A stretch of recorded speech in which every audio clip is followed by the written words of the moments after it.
أعوذ بالله من الشيطان الرجيم. بسم الله الرحمن الرحيم.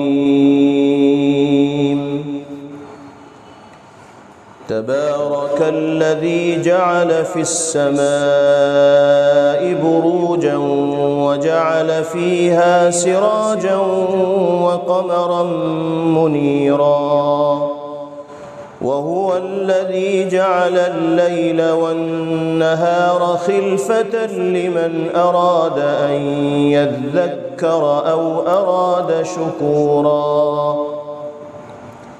وعباد الرحمن الذين يمشون على الأرض هونا وإذا خاطبهم الجاهلون قالوا سلاما، والذين يبيتون لربهم سجدا وقياما، والذين يقولون ربنا اصرف عنا عذاب جهنم إن عذابها كان غراما إنها ساءت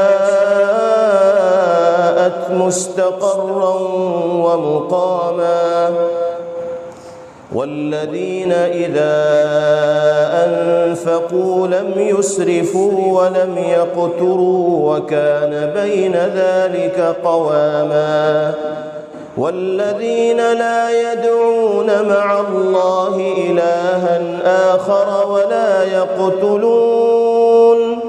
ولا يقتلون النفس التي حرم الله إلا بالحق ولا يزنون،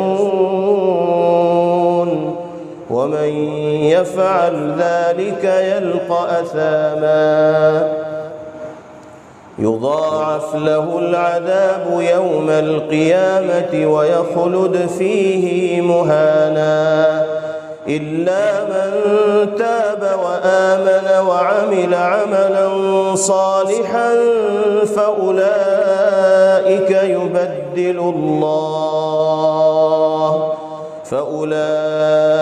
يبدل الله سيئاتهم حسنات وكان الله غفورا رحيما.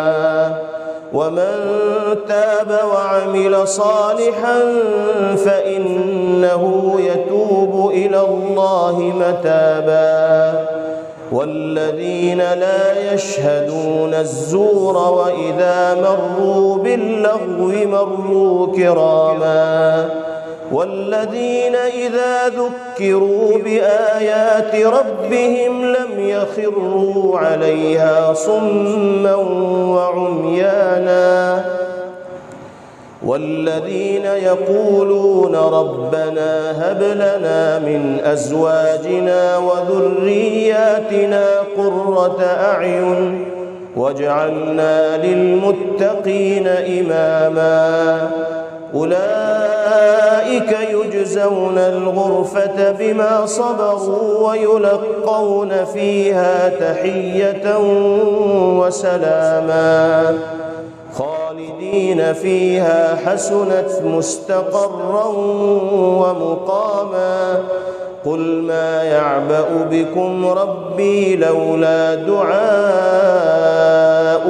فقد كذبتم فسوف يكون لزاما. صدق الله العظيم.